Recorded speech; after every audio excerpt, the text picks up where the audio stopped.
Hey there, boaters. I'm Stacey Hanrahan, and welcome to Monday's episode of The Boaters TV.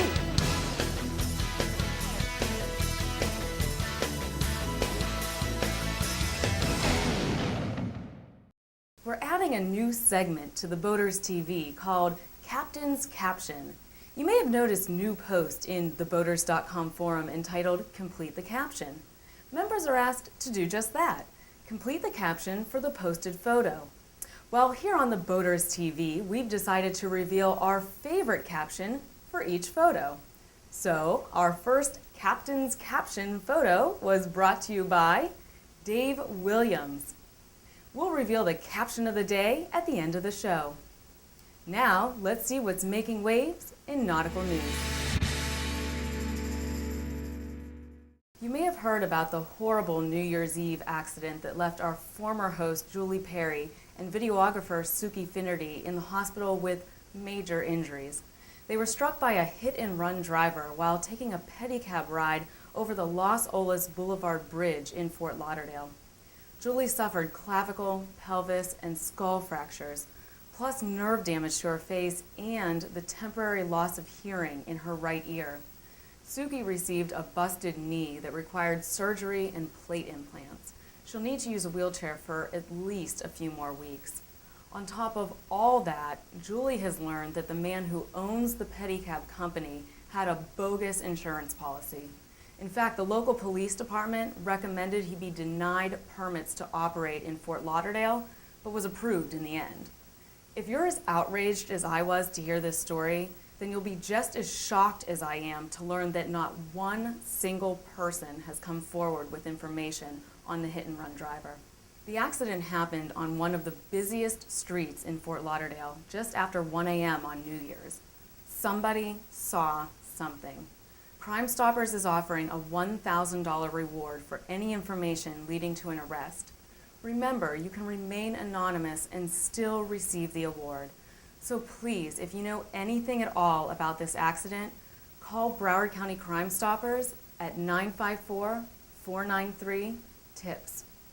Although medical bills are building, both Julie and Suki are trying to keep their spirits up. They are amazing women and both highly respected and greatly loved in the yachting business. We promise to keep their story fresh in the minds of the community until somebody comes forward with information. Next up, in Ship's Domains, boating lessons learned the hard way. If you've spent any time in the forums on theboaters.com, you've noticed that some of the topics generate more interest than others. One recent thread entitled "The Most Important Boating Lesson I Have Learned" became quite popular in a short amount of time. So I thought I'd share with you some of the comments we here at The Boaters TV thought were worth repeating. Matt Dillon told us how his cousin learned that lighthouses are there for a reason when he ran aground. Captain Aaron says to make sure the bitter end of your anchor rod is actually tied to something. When he was 12, his dad told him to throw out the anchor. Guess he should have made the instructions a bit more detailed. Carl S. brought it up first, but the idea of keeping a spare everything aboard was repeated many times. Carl calls it his bag of tricks, filled with duct tape and extra handheld VHF, pins, lines, props, and much more. Carl S. also reminded us of an old saying, "Here lies Carl, he died with the right of way." Just because you know the rules of the road doesn't mean the boat beside you does. Dr. Rudolph Young shared the many lessons he learned throughout his 30 years of boating. He advises to keep the engine running when at anchor during a windy thunderstorm. Don't ignore that new rattling noise and avoid aggressive crew members. He also warns never to jump into the water amidst a pod of dolphins. And do not underestimate the misery that a broken head can cause. Ken Hampton says you should always cruise shallow waters at low tide. That way, when you run aground, you have high tide to look forward to.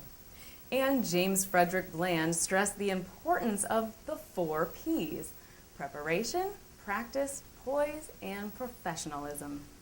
To read more or to add your own story, go to www.theboaters.com/4 forums.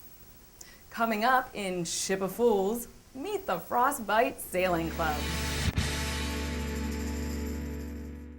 Now, I don't mean to insult anyone by using the Ship of Fools introduction, but you've got to wonder what these guys are thinking. The Frostbite Sailing Club is a group of people who enjoy sailing every Sunday on the frigid waters of the Chesapeake Bay. Members of the club claim to do it simply for the fun. They leave from the Tidewater Marina in Havre de Grace, Maryland, to enjoy freezing temperatures and icy cold water.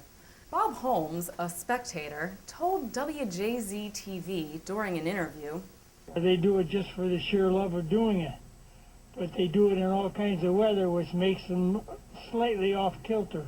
Bob, that's exactly what I was thinking.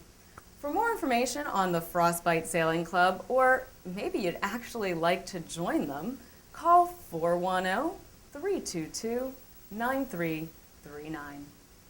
And now it's time to reveal Stacey's TheBoaters.com Sealebrity profile pick of the day, which is Captain Katrina and her 10-foot Clearwater design kayak. Katrina is a Brit turned Texan. Here she is on the beautiful Frio River. Katrina is in the market for a touring kayak. We'd love to see the pictures when you get it. Welcome to the Boaters, and congrats on your Sealebrity status. And finally today, the captain's caption of the day is, "I told you that we needed to take a left," submitted by Susie J. And that'll do it for this episode of the Boaters TV. See you back here on Wednesday.